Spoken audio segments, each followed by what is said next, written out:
The moment Harrison Lawson spotted the runaway horse tearing down Main Street with a woman clinging desperately to its back, he knew his afternoon of quiet drinking at the White Oaks saloon was over. Without thinking, he vaulted over the hitching rail and sprinted into the dusty street, his boots pounding against the hard, packed earth as the terrified mare bore down on him with wild eyes and foam dripping from her bit. It was late August 1883 in White Oaks, New Mexico territory, and the afternoon sun beat down mercilessly as Harrison planted his feet and waved his arms, trying to slow the crazed animal before it crashed into the wagon parked outside the general store. The woman on the horse's back screamed, her dark hair whipping free from its pins as she bounced violently in the saddle. She had lost one stirrup and was sliding dangerously to the side, her fingers tangled in the mare's mane in a grip born of pure desperation. Harrison could see the terror in her eyes as the distance between them closed with frightening speed. Time seemed to slow as Harrison made his decision. He lunged forward just as the horse drew level with him, his strong hands closing around the bridle near the bit. The force of the animal's momentum yanked him off his feet and dragged him several yards, his boots leaving twin furrows in the dirt. But he held on with the stubborn determination of a man who had broken his share of wild horses. The mare reared and screamed, her hooves flailing dangerously close to his head, but Harrison kept his grip and his nerve. "Whoa now, easy girl," he said in a low, calm voice that somehow cut through the chaos. "Easy there." The horse's eyes rolled white with fear, but something in Harrison's tone seemed to reach her. She came down on all four hooves, still dancing and snorting but no longer in a blind panic. Harrison maintained his hold on the bridle, running his free hand along her neck in soothing strokes while continuing to speak in that same steady, reassuring voice. "That's it. That's a good girl. Nobody's going to hurt you. Just settle down now." The woman in the saddle was breathing hard, her face pale beneath the dust that coated her cheeks. She still clutched the horse's mane, her knuckles white with the force of her grip.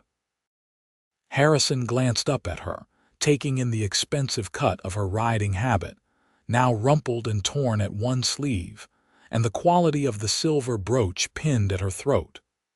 "You all right up there, miss?" he asked, keeping his voice calm so as not to spook the mare again. She nodded, though her hands were shaking. "I think so.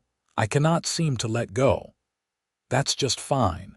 You stay right where you are for another minute. Let's make sure this lady here is truly calmed down before we try moving you." Harrison continued stroking the horse's neck, feeling the rapid thunder of her heartbeat begin to slow beneath his palm. The mare's breathing became less labored, her ears swiveling forward instead of pinned back in fear. A small crowd had gathered on the boardwalk, drawn by the commotion. Harrison ignored them, focusing entirely on the woman and the horse. After another minute of patient gentling, he felt the mare's muscles begin to relax beneath the saddle. "All right now," he said quietly to the woman. "I am going to help you down. Just let go of her mane with one hand and take my hand instead." The woman hesitated, then slowly uncurled the fingers of her right hand. Harrison reached up, and she placed her trembling hand in his. Her palm was soft despite the white marks where her nails had dug into her own flesh. He wrapped his larger hand around hers, steady and warm. "Good. Now swing your right leg over the back of the saddle, nice and slow." She did as he instructed, moving carefully so as not to startle the horse again. Harrison placed his free hand at her waist to steady her as she slid down from the saddle. The moment her feet touched the ground, her legs buckled, and he had to catch her weight against his chest to keep her from falling. "I have got you," he said, and the woman looked up at him with eyes the color of honey in sunlight. "Thank you," she breathed, and Harrison felt something shift in his chest, like a key turning in a long, locked door. She was beautiful, he realized, even with her hair in disarray and dust smudging her fine features. But it was more than that. There was intelligence in those golden brown eyes and courage too. She had not fainted or dissolved into hysterics despite coming within inches of being killed. The woman seemed to become aware that she was still pressed against him, and she straightened, though she kept one hand on his arm for balance. "I must apologize for my ungraceful arrival into town. That was not how I planned to make my entrance to White Oaks." Harrison could not help but smile. "Well, it was certainly memorable. What happened? This does not look like a horse prone to bolting for no reason." "She is not," the woman agreed, reaching out to stroke the mare's nose. The horse had calmed completely now and nuzzled her hand with a soft wicker. "A snake spooked her just outside of town. She reared so suddenly that I dropped the reins and then she just ran. I could not stop her." "Snakes will do that," Harrison said. He looked the woman over more carefully, checking for injuries. "Are you certain you are not hurt? That was quite a ride." "I am sure I will have bruises tomorrow, but nothing is broken." She brushed ineffectually at the dust on her skirt, then seemed to give up the effort as hopeless. Looking up at him again, she said, "I did not even ask your name. You saved my life, and I do not know what to call you." "Harrison Lawson, miss. I have a small ranch about 5 miles north of town." "Well, Mr. Lawson, I am Wilhelmina Morrison, though everyone calls me Mina. I arrived in White Oaks just today to take up a position as the new schoolteacher." She extended her hand in a businesslike gesture, and Harrison shook it, noting the ink stains on her fingers that marked her as someone who spent considerable time writing. "A schoolteacher," he said, impressed. "White Oaks has been needing a good school. The children around here have been making do with whatever their mothers can teach them." Mina's face lit up with genuine enthusiasm. "I am very excited about the opportunity. I have been teaching in Santa Fe for the past 3 years, but when I heard that White Oaks needed a teacher and was willing to hire a woman, I knew I had to apply." Harrison found himself reluctant to let her go on her way, though he knew she must have arrangements to make and people expecting her. "Where are you staying? I can walk you and your horse there. Make sure you get settled without any more excitement." "That is very kind. I have taken a room at the boarding house on Cedar Street. Mrs. Patterson is expecting me, though I fear I am somewhat later than I told her I would be." "The Patterson place is just a couple of blocks from here. I know it well. Emma Patterson makes the best apple pie in the territory." Harrison took the mare's reins and began walking, pleased when Mina fell into step beside him rather than remounting. They walked in comfortable silence for a moment before Mina spoke again. "Mr. Lawson, I feel I should repay you somehow for what you did. You put yourself in considerable danger." "No repayment necessary, Miss Morrison. Any decent person would have done the same." "Perhaps, but you are the one who actually did it, and with remarkable skill, I might add. You must have considerable experience with horses." "I have been around them all my life. My father was a horse trader before he passed, and I learned from him." Harrison paused, then added, "I do some training work myself when I am not tending cattle." Mina looked at him with interest. "How fascinating. I must confess I am not the most experienced rider, as you probably gathered from today's incident. I learned to ride in Boston, where I am from originally, but the horses there were much more sedate creatures than what I have encountered out west." "Boston," Harrison repeated. "That is quite a journey.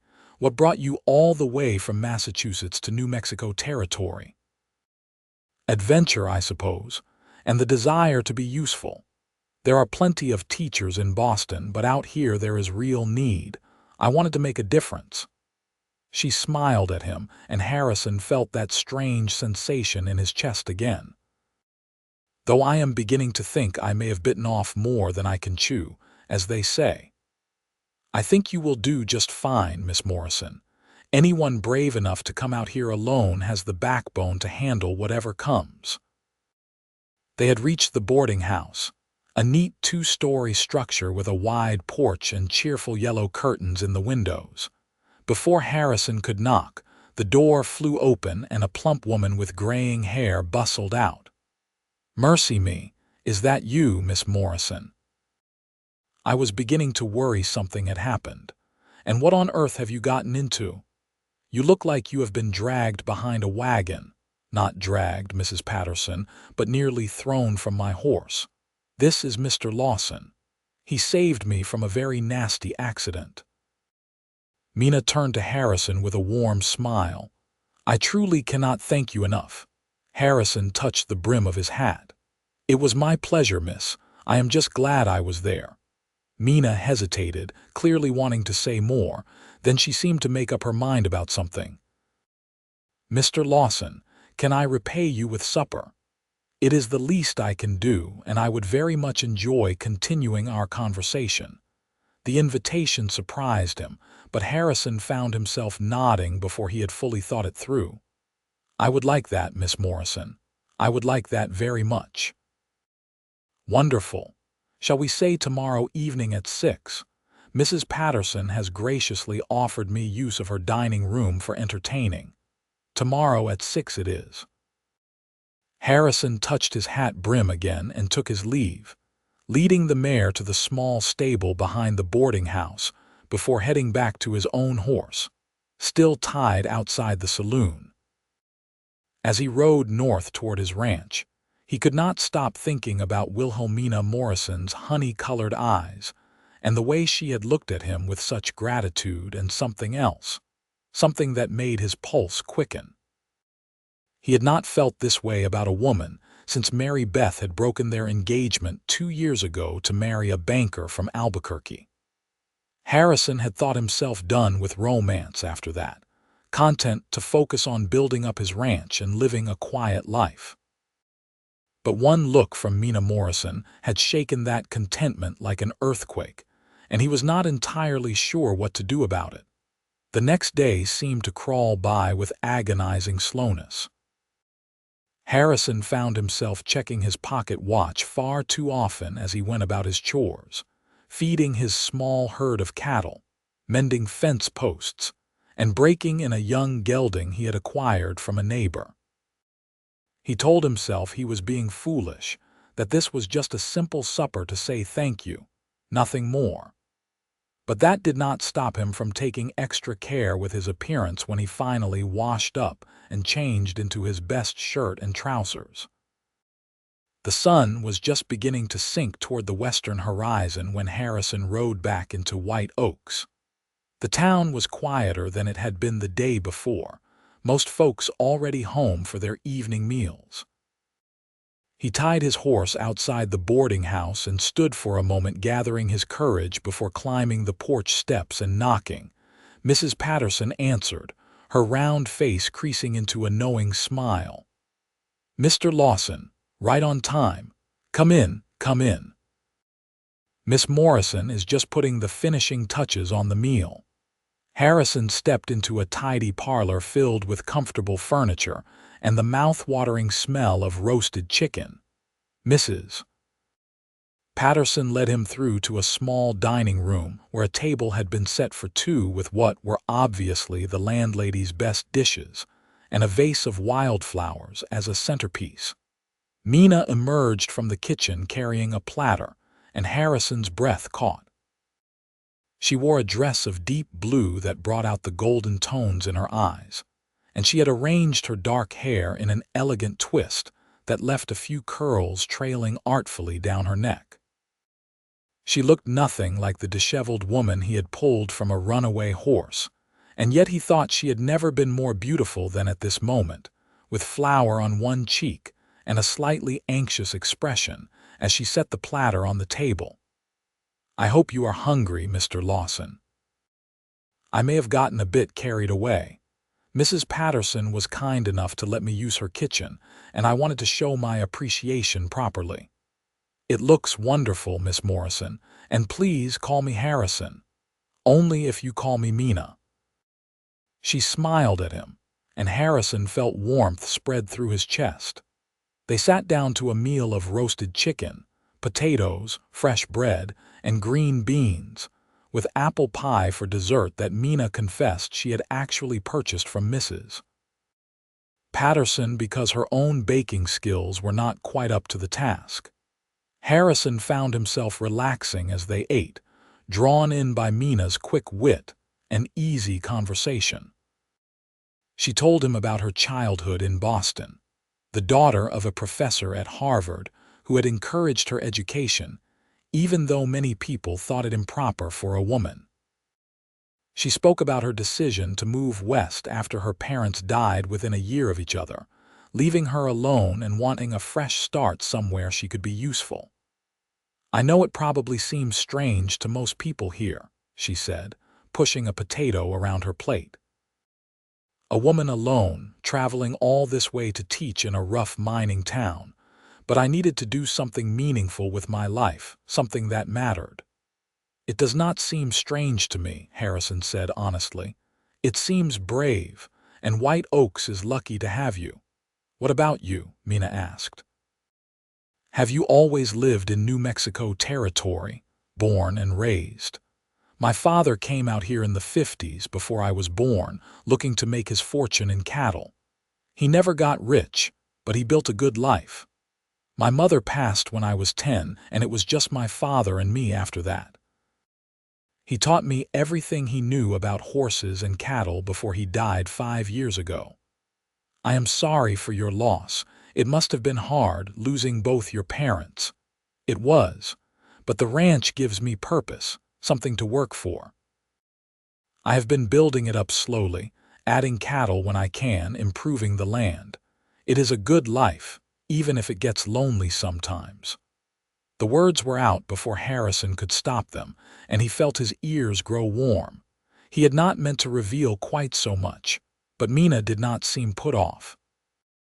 Instead, she reached across the table and briefly touched his hand. "I understand loneliness," she said softly. "Since my parents died, I have felt quite adrift sometimes, like a boat without an anchor. That is part of why I came here, I think, to find a place where I belong." They talked long into the evening, the food growing cold on their plates as they lost track of time.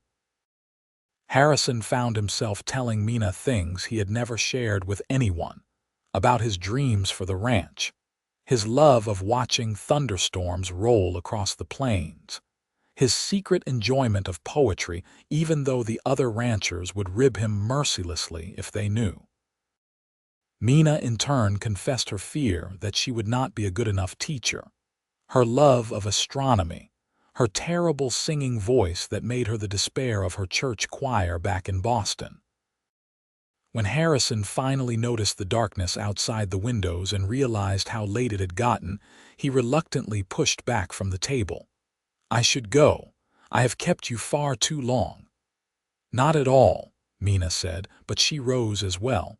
"I cannot remember when I have enjoyed an evening more." She walked him to the door, and they stood in the doorway looking at each other. Harrison knew he should say good night and leave, but he could not quite make himself go. "Mina, I was wondering," he began, then paused, suddenly uncertain. "Would you like to go riding with me on Sunday afternoon? I could show you some of the country around here, and maybe give you a few pointers on handling horses in rough terrain."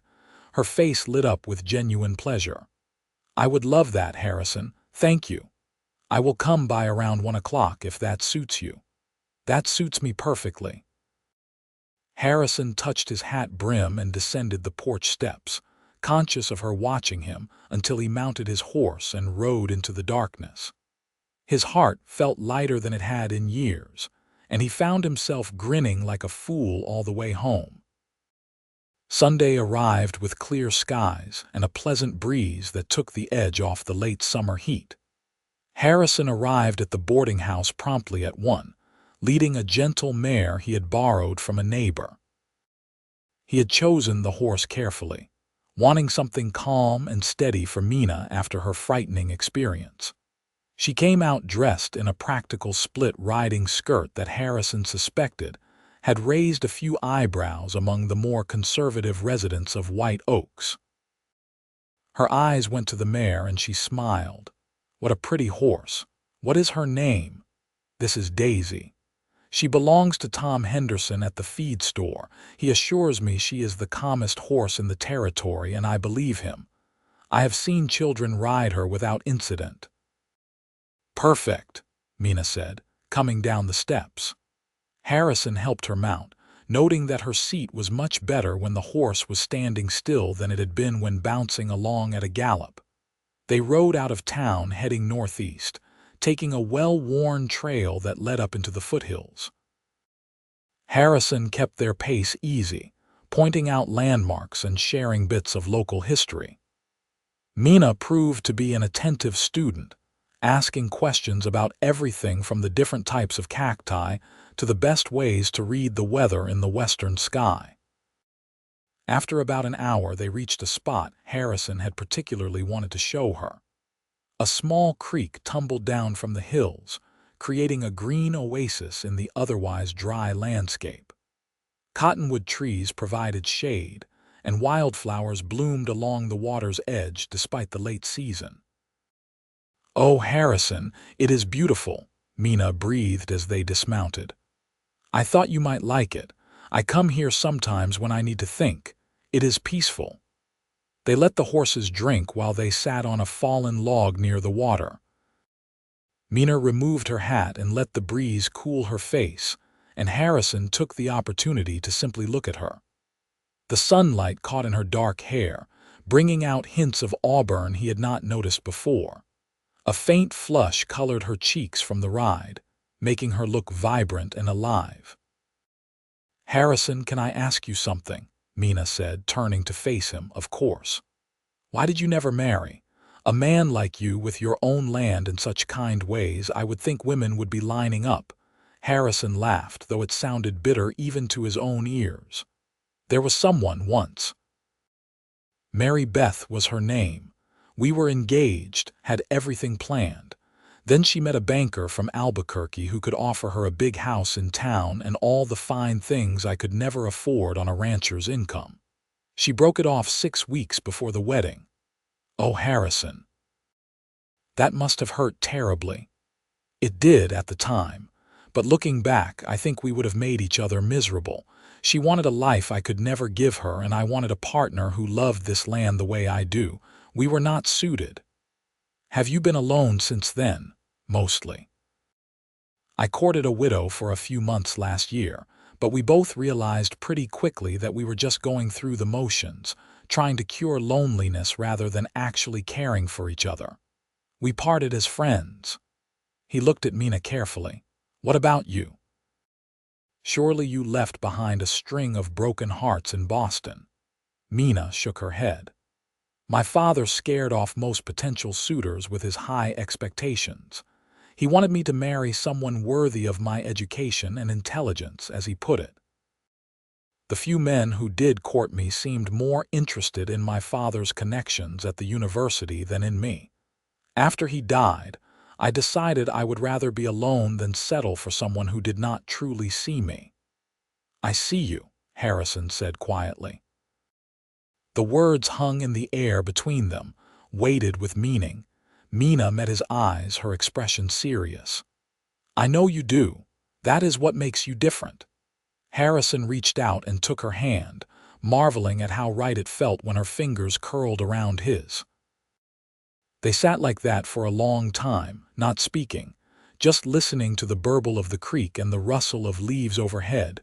Finally, Harrison said, "We should probably head back before Mrs. Patterson sends out a search party." Mina laughed. "You are probably right.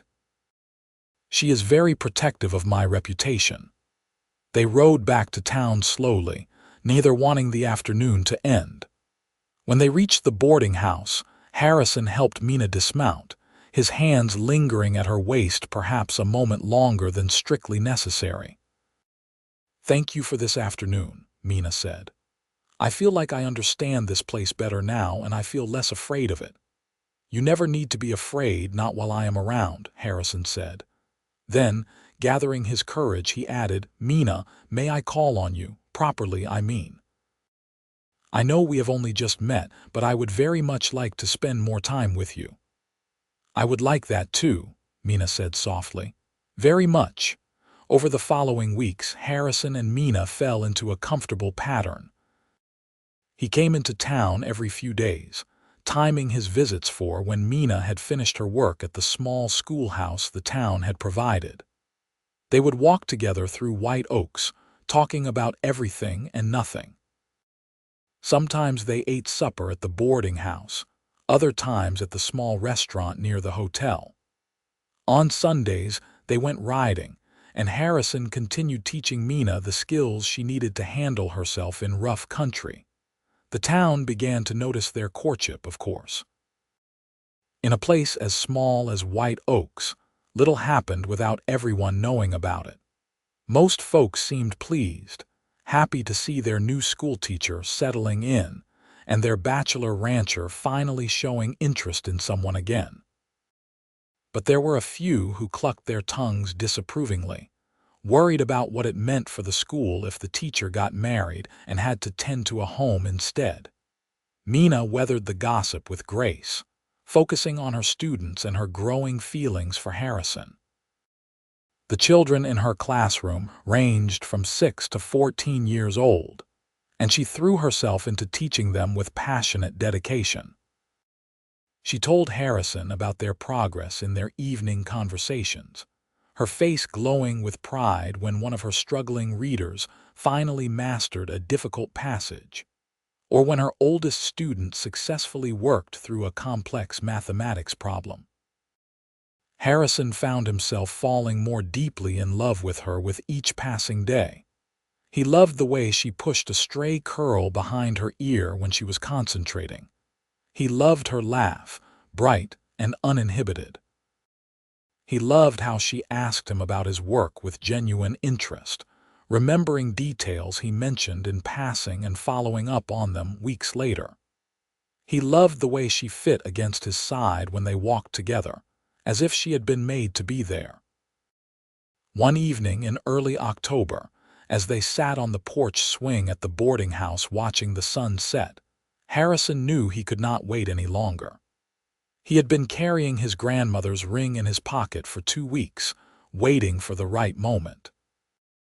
As the sky blazed orange and purple and Mina sighed contentedly beside him, he decided that there would never be a more perfect time than this. "Mina," he said, his voice rougher than he intended. She turned to look at him, and something in his expression made her eyes widen. "Harrison, what is it?" He shifted to face her more fully, taking both of her hands in his. "I know we have only known each other for a little over 2 months. I know that by all reasonable standards that is not nearly long enough. But Mina, I have never been more certain of anything in my life. You are everything I never knew I was looking for. You are smart and brave and kind, and when I am with you, I feel like I am the best version of myself.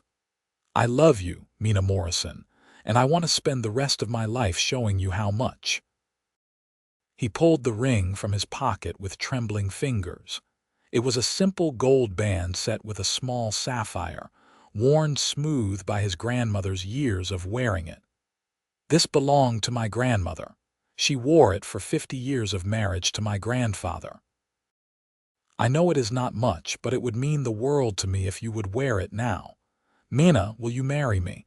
Tears spilled down Mina's cheeks, but she was smiling, her face radiant in the fading light. "Yes," she whispered.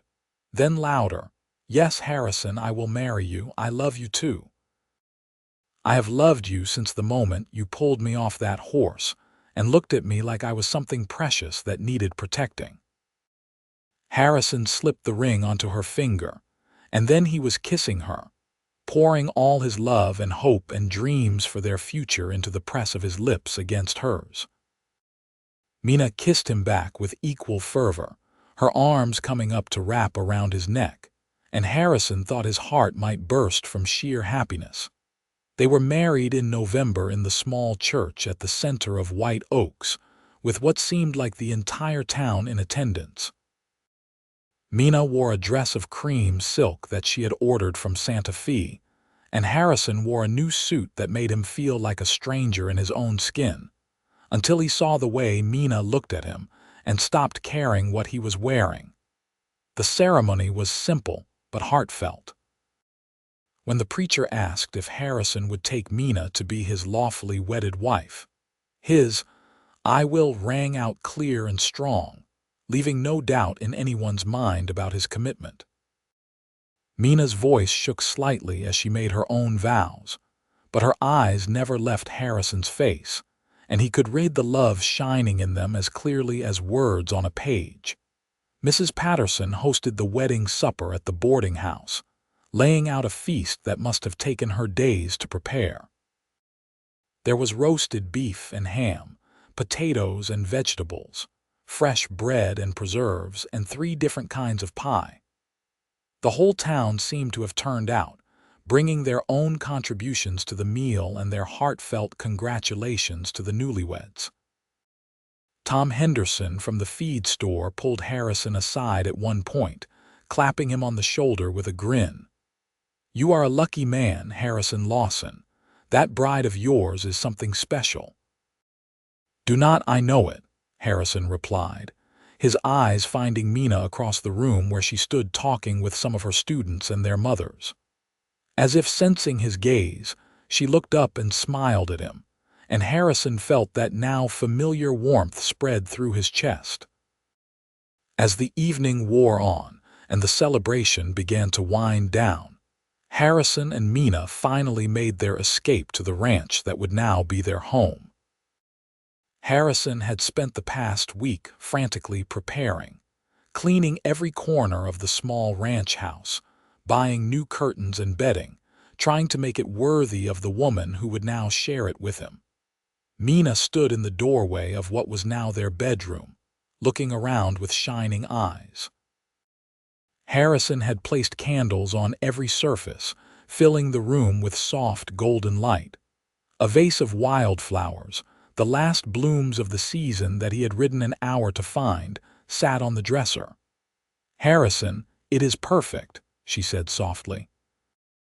He came up behind her, wrapping his arms around her waist and resting his chin on top of her head. "I wanted everything to be right for you." Mina turned in his arms, reaching up to cup his face in her hands. "Everything is right because I am with you. That is all that matters." They made love that night with a tenderness that brought tears to both their eyes, learning the geography of each other's bodies, whispering words of love and devotion in the darkness.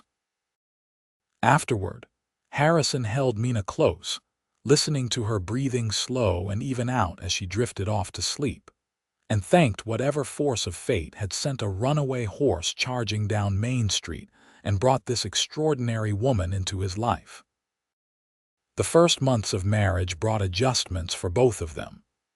Mina continued teaching at the school, rising early to prepare her lessons and often staying late to help students who struggled.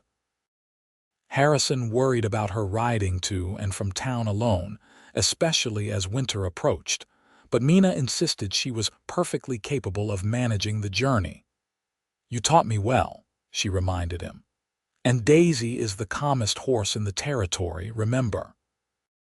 Harrison had purchased Daisy from Tom Henderson as a wedding present for Mina, knowing she would need reliable transportation. Still, he made her promise to be careful and to stay in town if the weather turned bad. They fell into comfortable routines, learning to navigate the small conflicts that arose when 2 independent people tried to share a life. Mina had to adjust to the isolation of ranch life after years in cities and towns. Harrison had to get used to sharing his space and his decisions with another person. But they worked through each challenge with patience and communication, their love deepening with each obstacle They overcame together. Winter came early that year, blanketing the ranch in snow by mid-December. Mina had to temporarily close the school when a blizzard made the roads impassable, and she spent 2 weeks snowbound at the ranch with Harrison. He worried she would find it boring, stuck inside with nothing but his company and her books, but Mina seemed perfectly content.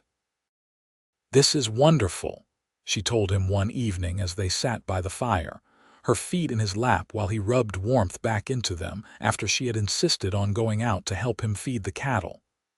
"Just you and me and all the time in the world to talk and be together. When would we ever have this in normal life?" "You are not bored?" Harrison asked, surprised. "Bored, Harrison, I am happier than I have ever been. I have you, I have books to read, I have time to think and plan for my students. How could I possibly be bored?" Harrison pulled her into his arms, overwhelmed by gratitude for this woman who could find joy in the simple gift of his company. "I love you, Mina Lawson. And I love you, Harrison Lawson, more than I ever thought it was possible to love another person." Spring arrived in a rush of melting snow and new growth, and with it came news that changed everything. Mina had been feeling unwell for several weeks, and when she finally visited the doctor in town, he confirmed what she had already begun to suspect. She was expecting a baby. Harrison's reaction when she told him was everything Mina could have hoped for. His face went through a series of expressions: shock, wonder, and finally pure joy, before he swept her up in his arms and spun her around, laughing. "We are going to have a baby," he said, setting her down but keeping his hands at her waist. "Mina, we are going to be parents." "We are," she confirmed, her own face glowing with happiness. "The doctor thinks the baby will come in late September or early October." "You are going to have to stop teaching soon," Harrison said, his brow furrowing with concern. "The ride is too much, and you need to rest." "I can teach for another few months at least," Mina protested. "The children need me, and I am perfectly healthy." Women have been having babies since the beginning of time while still going about their daily lives. They compromised, with Mina agreeing to stop riding to town and instead staying at the boarding house during the week, coming home to the ranch on weekends.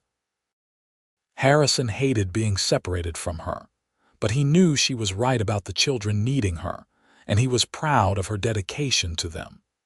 The baby arrived on a cool October evening, exactly 1 year and 2 months after Harrison had first pulled Mina from that runaway horse. The labor was long and difficult, and Harrison spent most of it pacing the floor of their bedroom while Mrs. Patterson and the midwife attended to Mina.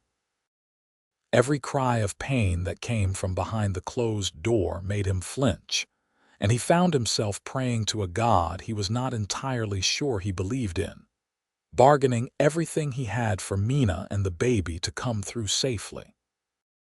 When he finally heard the thin, outraged wail of a newborn, Harrison's knees nearly gave out with relief. A moment later, Mrs. Patterson emerged, her lined face creased in a tired smile. "You have a son, Harrison, a healthy boy with a good strong set of lungs on him. And Mina, is she all right?" "Exhausted, but fine. You can go in now." Harrison entered the bedroom to find Mina propped up against the pillows, her hair damp with sweat and dark circles under her eyes, but smiling as she cradled a small bundle wrapped in blankets. She looked up when he approached, and her smile widened. "Come meet your son," she said softly. Harrison sat on the edge of the bed and looked down at the baby in Mina's arms. His son had a shock of dark hair and a red, scrunched-up face, and Harrison thought he was the most beautiful thing he had ever seen except for the woman holding him. "He is perfect," Harrison whispered, reaching out with one finger to gently touch the baby's tiny hand. Impossibly small fingers curled around his, gripping with surprising strength. "We need to name him," Mina said. "I was thinking perhaps we could name him after your father." Harrison's throat tightened with emotion. Father's name was Henry Lawson. Henry Lawson, Mina repeated, testing the sound of it. I like it. Hello, little Henry. Welcome to the world. The baby's eyes opened, unfocused but seeming to look right at his mother, and Mina laughed softly. Harrison put his arm around his wife's shoulders, drawing her and their son close, and felt a peace settle over him that he had never known before. This was what he had been waiting for all his life, what he had been building toward, not just the ranch or the cattle or the land, but this. A family. Love. Home. The early days of parenthood were exhausting and wonderful in equal measure. Henry proved to be a demanding baby, fussy and wakeful, and Mina and Harrison took turns walking the floor with him at night, trying to soothe him back to sleep. Harrison had never been so tired in his life, but he had also never been happier. Mina had to give up teaching, at least for a while, though she mourned the loss. The school board hired a temporary teacher, a young man fresh from college back east, and Mina tried not to feel jealous when she heard the children talking about him in town. But she was also deeply absorbed in motherhood, fascinated by every change in Henry, every new expression, every small milestone. He smiled at me today, she told Harrison one evening with such excitement that he stopped what he was doing to come and look. A real smile, not just gas. Look, he is doing it again. Harrison looked down at his son, and sure enough, Henry's little face split into a gummy grin. Something squeezed in Harrison's chest, a rush of love so fierce it almost hurt. As Henry grew from an infant into a toddler, he developed a personality that was equal parts his parents'. He had Mina's curiosity and stubbornness, always wanting to explore and refusing to give up on a task once he had set his mind to it. But he also had Harrison's patience and gentle nature, content to sit quietly and watch the world around him for long stretches before suddenly bursting into activity. When Henry was 2 years old, Mina discovered she was pregnant again. This pregnancy was easier than the first, and when their daughter arrived in the spring of 1887, she came quickly and with far less drama than her brother. What should we name her? Harrison asked, holding his daughter and marveling at how different she looked from Henry. Where he had been red-faced and angry, she was serene, her tiny features delicate and perfect. I was thinking Rose after my mother, Mina said. Rose Lawson. Rose Lawson, Harrison repeated. It is beautiful, she is beautiful. Rose proved to be an easy baby, sleeping through the night by 6 weeks and rarely crying. She had her father's calm temperament and her mother's intelligence, quick to smile and curious about everything she saw. Henry adored his baby sister, constantly wanting to help care for her, bringing her toys and patting her head with gentle hands. The years that followed were full and rich, marked by small joys and occasional struggles. The ranch continued to grow as Harrison built up his herd and improved his land. Mina eventually returned to teaching when Rose was old enough to be left with Mrs. Patterson during the day, though she reduced her hours to spend more time with her family. They added 2 more children to their brood over the next 5 years.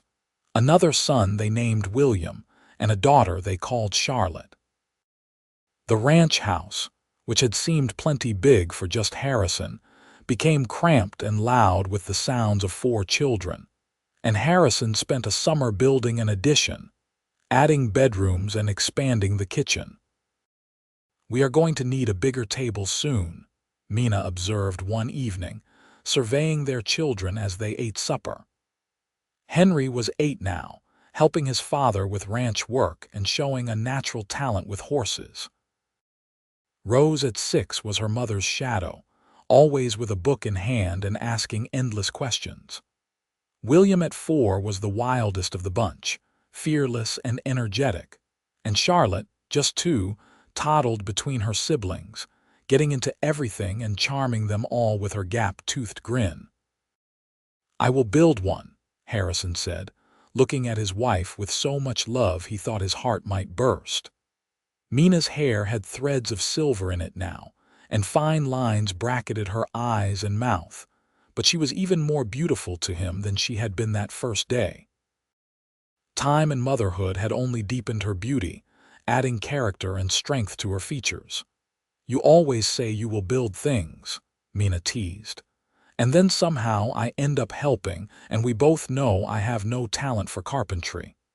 You helped with the addition just fine.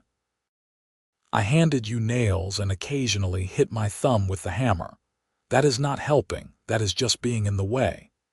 Harrison reached across the table and took her hand, bringing it to his lips. "You are never in the way. You are my partner in everything, even building projects." The children made gagging noises at their parents' display of affection, but Harrison could see they were pleased underneath. He and Mina had always been openly loving with each other, believing it was important for the children to grow up seeing what a strong, healthy marriage looked like. As their children grew older and needed them less, Harrison and Mina found themselves with more time to simply be together. They fell into the habit of sitting on the porch every evening after the children were in bed, talking about their day or sometimes just sitting in comfortable silence, Harrison's arm around Mina's shoulders and her head resting on his chest. "You ever regret it?" Harrison asked one such evening. "Giving up your life in Boston, coming out here to this rough country?" Mina lifted her head to look at him, her expression puzzled. "Regret? Harrison, marrying you and building this life with you is the best decision I ever made. Why would you even ask such a thing? I just want to make sure you are happy, that this is enough for you." "Enough? Harrison, it is everything. You are everything. You and our children and this ranch and this life we have built together. I wake up every morning grateful that a horse spooked when it did and ran down Main Street with me on its back, because it brought me to you." "I am grateful for that horse too," Harrison said, pulling her close again. "More grateful than I can ever say." The years continued to pass, marked by the changing of seasons and the milestones of their children's lives. Henry grew into a fine young man, skilled with horses and cattle, and everyone in White Oaks predicted he would be an even better rancher than his father. At 19, he started courting the daughter of a neighboring rancher, a practical girl named Sarah who could ride and rope as well as any man and was not afraid of hard work. Rose, at 17, had become a teacher like her mother, taking over Mina's position at the school when Mina finally decided to retire. She had her mother's passion for education and her father's patience, and the children of White Oaks thrived under her instruction. William, at 15, was still trying to figure out where he fit. He loved the ranch but also had a fascination with mechanics and engineering, poring over books about the new technologies being developed back east. Harrison encouraged his curiosity, remembering how his own father had supported his interests even when they differed from his own. Charlotte, the baby of the family at 13, had grown into a beautiful girl with her mother's dark hair and her father's blue eyes. She had a gift for music, teaching herself to play the old piano Harrison had bought for the family several years back, and her voice was clear and sweet when she sang at church on Sundays. One evening in the spring of 1899, Harrison and Mina sat on their porch watching the sun set over the mountains in the distance.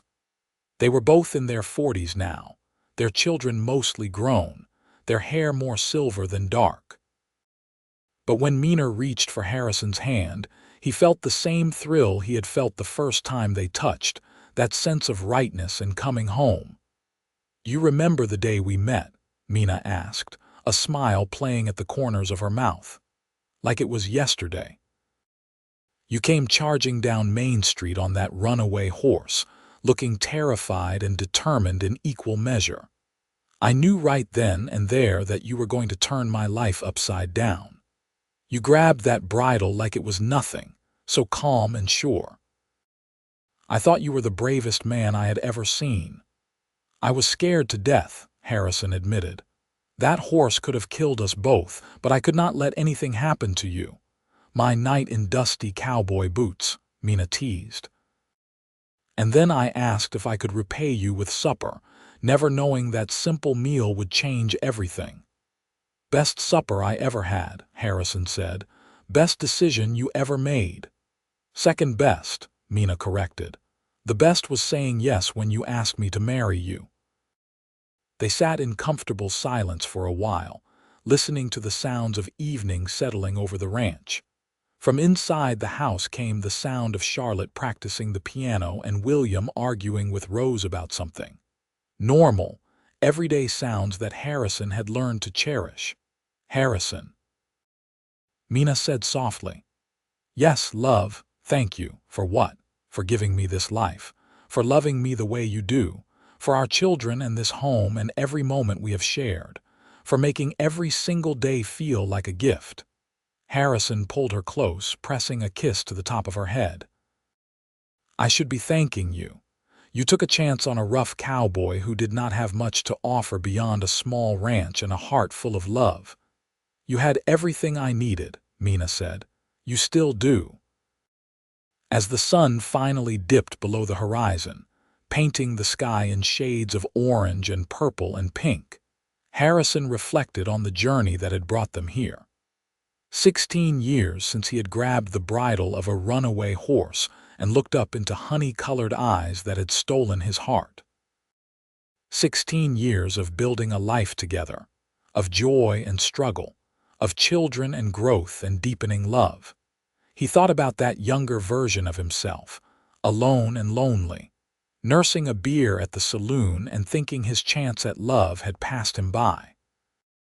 He wished he could go back and tell that man not to worry, that the best thing that would ever happen to him was about to come charging down Main Street on a spooked mare.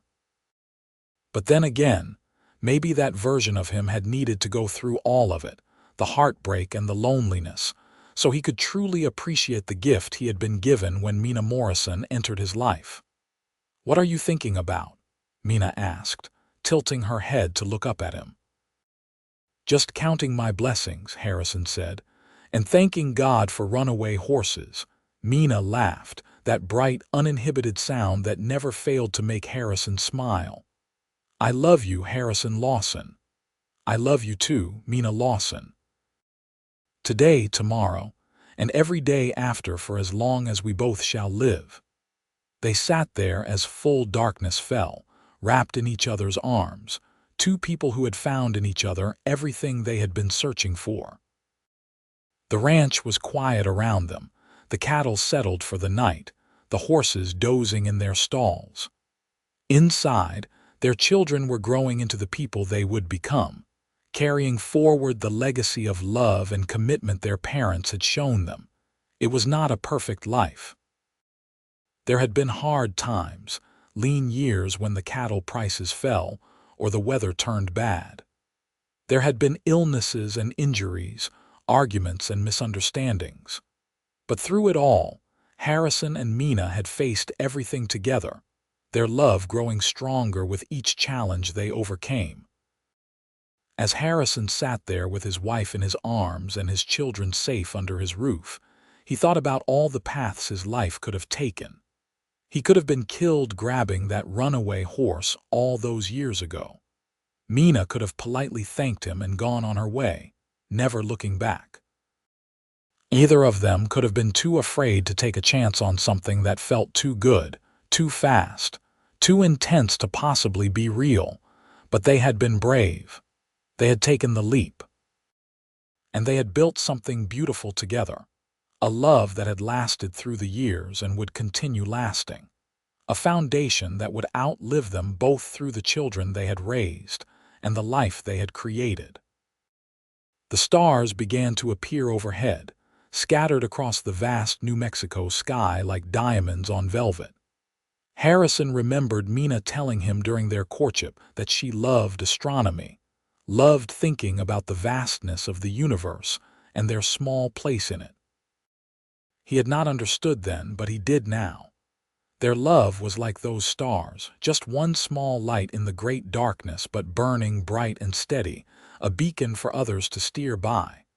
"We should go inside," Mina said eventually, though she made no move to get up. "It is getting cold." "In a minute," Harrison said. "I just want to sit here with you a little longer." So they stayed as the night deepened around them and the stars multiplied overhead. Inside, Charlotte finished her piano practice, and the house grew quiet. The ranch settled into sleep, cattle and horses and people all resting, gathering strength for tomorrow's labors. But Harrison and Mina sat on, reluctant to let go of this perfect moment.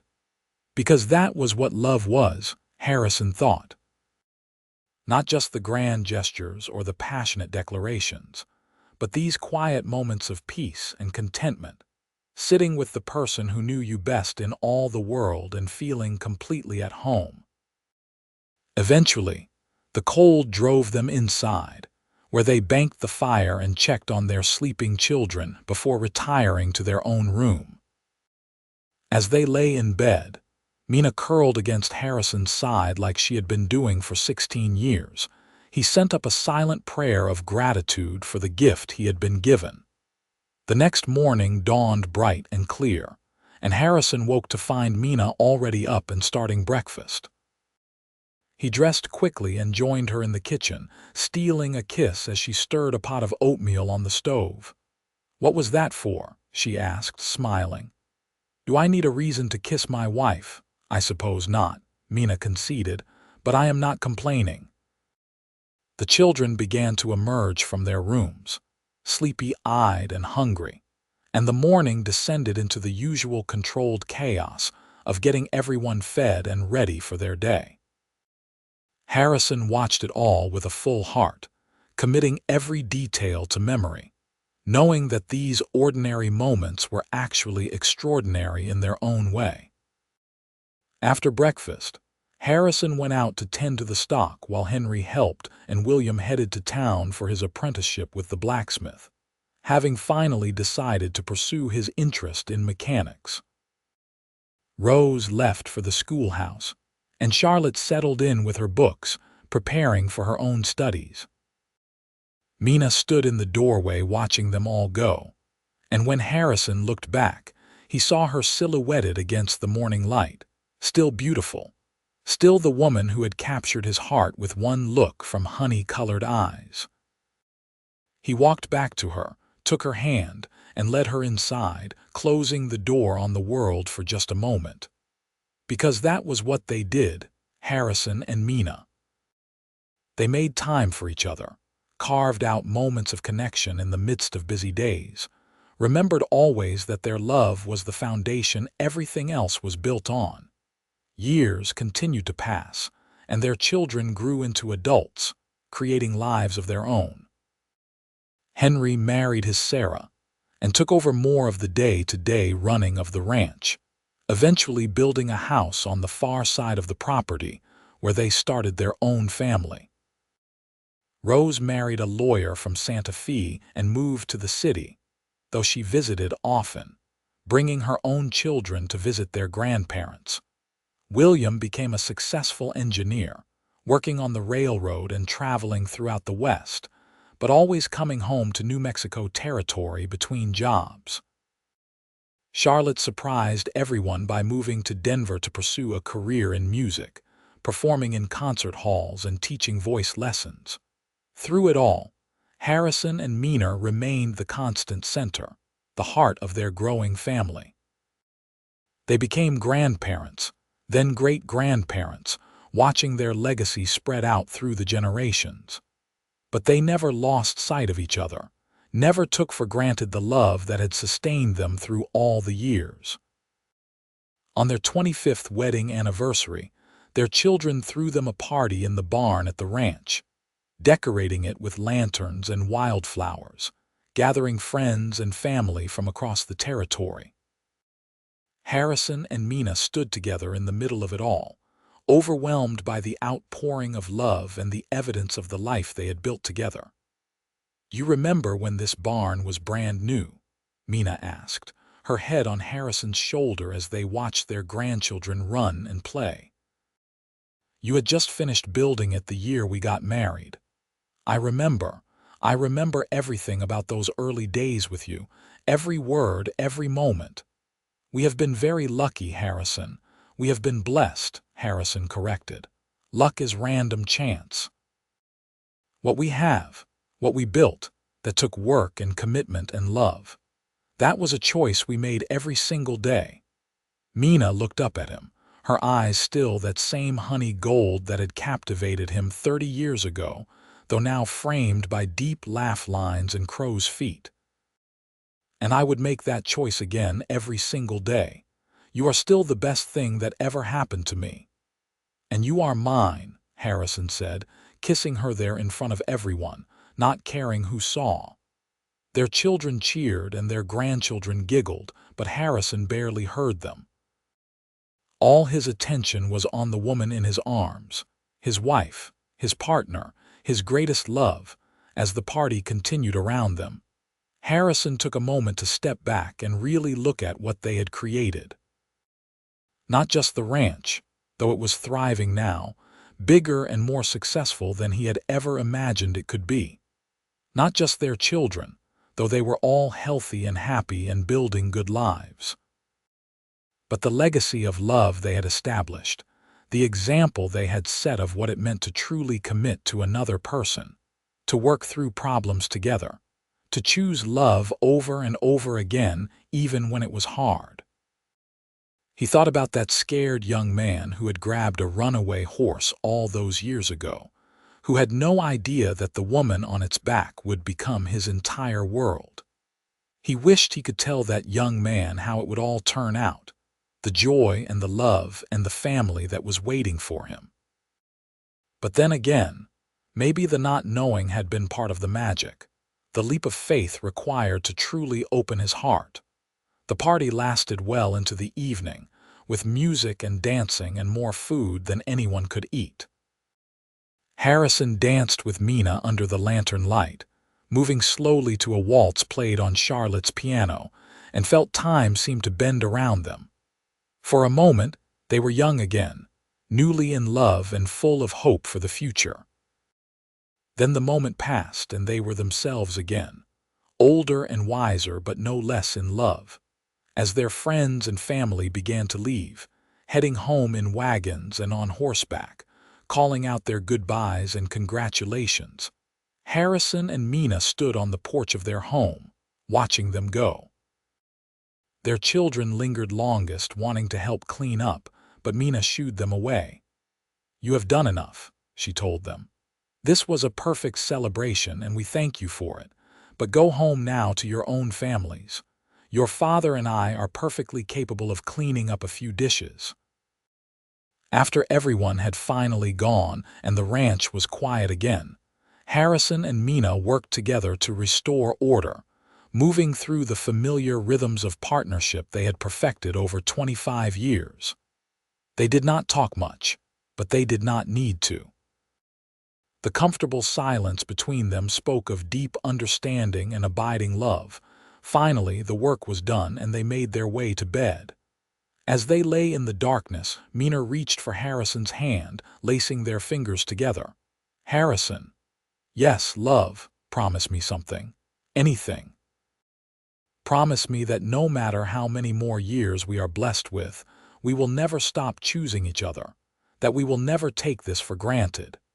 Harrison squeezed her hand, his throat tight with emotion. "I promise. Every single day, Mina, I choose you. Until my last breath, I will always choose you." Mina sighed contentedly, and soon her breathing evened out into sleep. Harrison lay awake a while longer, listening to her breathe, feeling the warmth of her body next to his, counting his blessings one more time. He had never been a man of many words, had never been particularly eloquent or romantic in the traditional sense. But he had shown his love through action, through steadfast presence and unwavering support, through the life he had built with Mina and the family they had created together. And he would continue showing it, every day for as long as he had, because that was what love meant to him. Not flowery speeches or grand gestures, but the daily choice to stand by this woman through whatever came. The years that followed brought more changes. Henry and Sarah gave them 4 grandchildren who loved spending time at the ranch, learning to ride and helping with chores.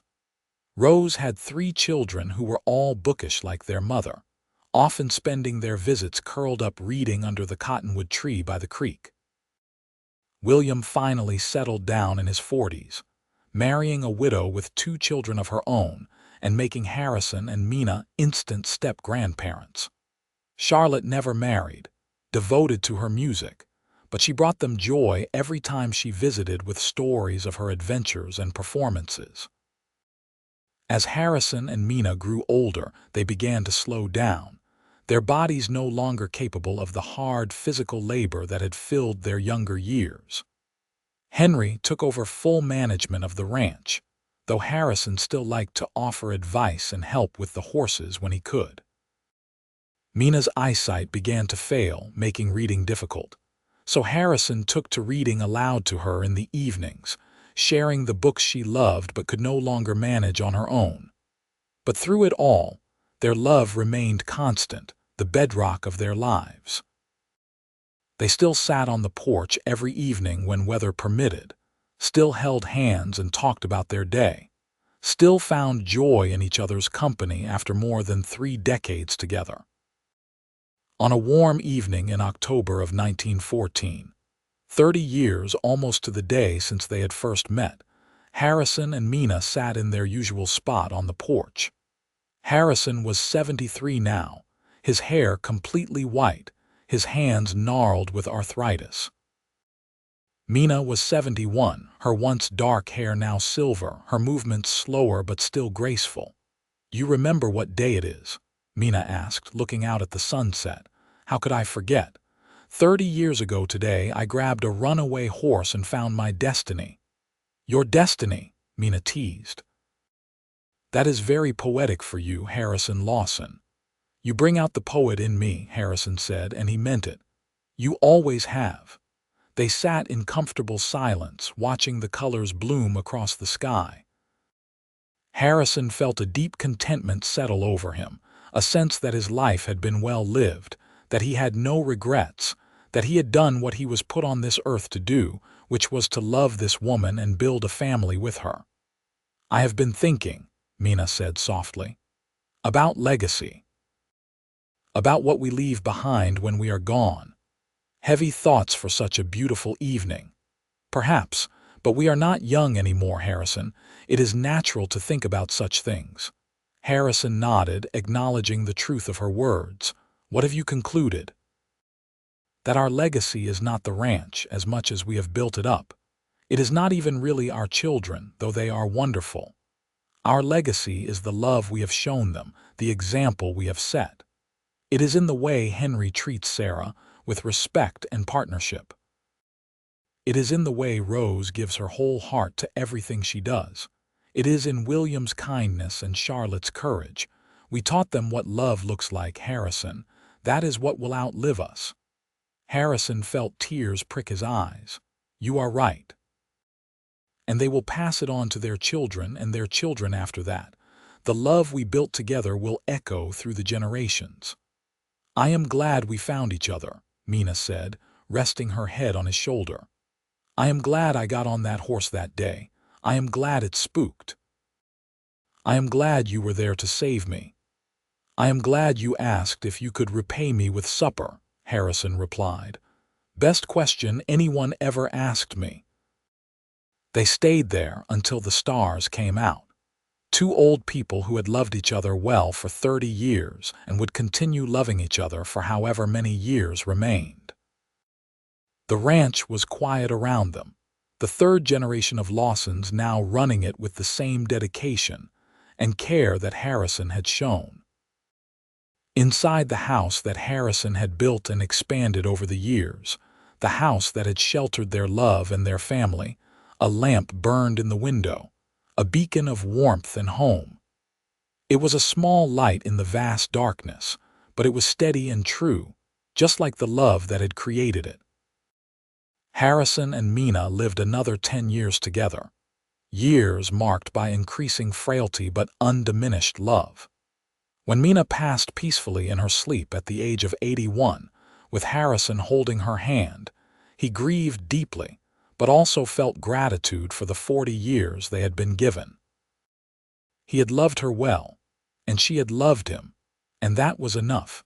Harrison followed her less than a year later, his heart simply giving out one night as he sat in their bedroom looking at old photographs.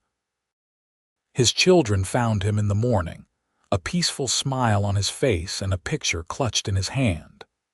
It was from their wedding day, a young Harrison and Mina looking at each other with such love and hope that it still brought tears to their children's eyes all these years later.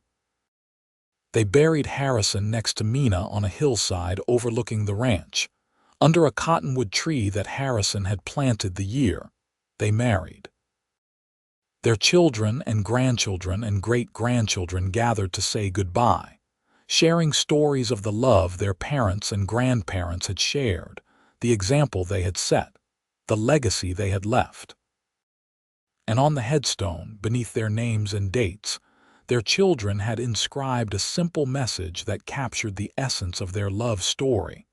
Together in life, together in death, forever in love.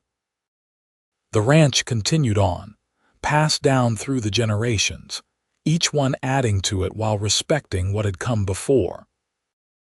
And always, when new children were born into the Lawson family, they heard the story of how it all began, with a runaway horse and a brave cowboy, and a woman who asked if she could repay him with supper.